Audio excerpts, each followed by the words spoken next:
প্রিয় ভাই ব্রাদার, আজকে আপনাদের মাঝে বিশেষ একটি ব্যাপার শেয়ার করব। সেটা হচ্ছে যে আপনারা যারা অল্প টাকায়, বাজেট অল্প, যারা ভালো রাষ্ট্রে যেতে চান, যাদের বাজেট একেবারেই অল্প, কিন্তু তারা দেখা যাচ্ছে যে ইউরোপের ভালো ভালো রাষ্ট্রে যেতে চান, কিন্তু আসলে কি ভিসায় যাবেন, কিভাবে যাবেন, সেই বিষয়টা আপনার মাথায় আসে না। তো আজকের এই ভিডিওটি অবশ্যই যদি আপনি সম্পূর্ণ দেখেন, তাহলে এই ভিডিওটি আপনার অবশ্যই উপকারে আসতে পারে।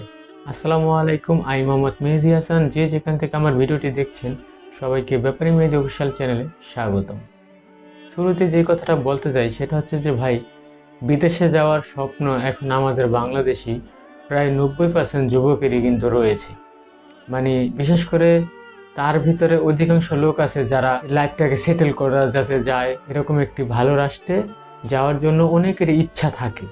সেই ইচ্ছাগুলো পূরণ হয় না টাকার জন্য। তো যাই হোক, আপনি যদি কম টাকায় ভালো ভালো রাষ্ট্রে যেতে পারেন, তাহলে সেই সুযোগটা আপনি কেন হাতছাড়া করবেন?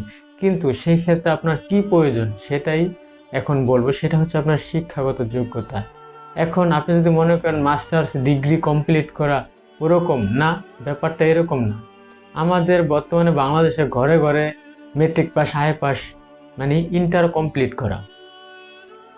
কমপ্লিট করা যারা রয়েছে, যারা আই পাস করেছেন, খাঁটি বাংলা ভাষায় বলি, তার পরবর্তীতে একটা যে ব্যাপার থাকে সেটা হচ্ছে যে আপনি যদি আইএলটিএলসটা কমপ্লিট করেন, আপনার আইএলটিএলস স্কোর যদি 5.5 হয়, তাহলে কিন্তু আপনি বিশ্বের ভালো ভালো রাষ্ট্রের অনেক ইউনিভার্সিটিতে চান্স পাবেন। সেটা হচ্ছে স্টুডেন্ট ভিসা।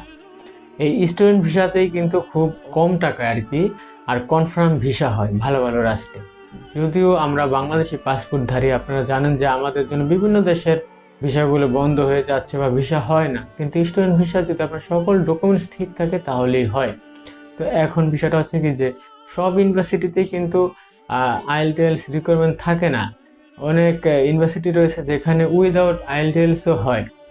আপনারা জানেন কিনা জানি না যে সার্বিয়া, নর্থ মেসিডোনিয়া, এরকম কান্ট্রিতে যাওয়ার জন্য বাঙালি হুমড়ি খেয়ে পড়ে থাকে। ঠিক আছে, আমাদের বাংলাদেশের যে সকল ভাইরা যে হুমড়ি খেয়ে পড়ে থাকে এসব দেশে যাওয়ার জন্য, আসলে সেখানে কিন্তু ভালোভাবে হাতায় দেখা যায় অনেক শিক্ষিত যুবক এরকম উদ্বুদ্ধ হয়ে পড়ে থাকে এসব দেশে যাওয়ার জন্য।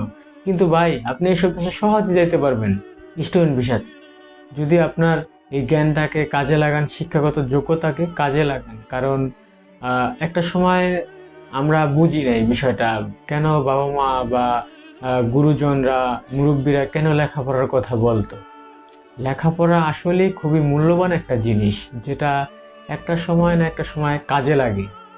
কারণ লেখাপড়ার বিকল্প কিছু নাই ভাই। একটা বিষয় হচ্ছে কি, স্টুডেন্টের সাথে গেলে অনেকে জানে যে অনেক টাকা পয়সার একটা ব্যাপার স্যাপার। সেটা কিভাবে? সেটা হচ্ছে কি, আপনাকে ব্যাংক স্টেটমেন্ট দেখাতে হয়, ব্যাংকে আপনার একটা ভালো অ্যামাউন্ট দেখাতে হয়। সেটা সম্ভব।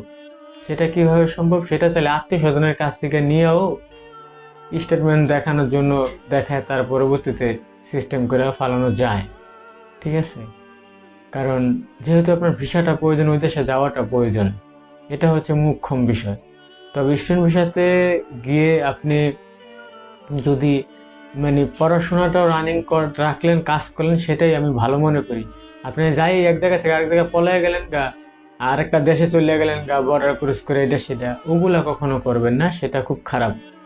ঠিক আছে, তো যাই হোক, আশা করি আমি কি বলছি বুঝতে পারছেন। যদি আপনি উন্নত দেশের চিন্তা ভাবনা করেন, লো বাজেটের ভিতরে কনফার্ম ভিসা, সেই ক্ষেত্রে স্টুডেন্ট ভিসার কোনো বিকল্প নেই। কারণ student visa, visit visa, work point visa, প্রত্যেকটাই আলাদা আলাদা ডিপার্টমেন্ট আর প্রত্যেকটা আলাদা আলাদা ব্যাপার। ঠিক আছে, তার ভিতরে সবচেয়ে মজবুত ক্যাটাগরির ভিসা হচ্ছে স্টুডেন্ট ভিসা। তো আশা করি আমার কথাগুলো আপনারা ক্লিয়ার বুঝতে পারছেন। তো দর্শক, আজকের মতো এই পর্যন্তই। সবাই ভালো থাকেন, সুস্থ থাকেন, আল্লাহ হাফেজ।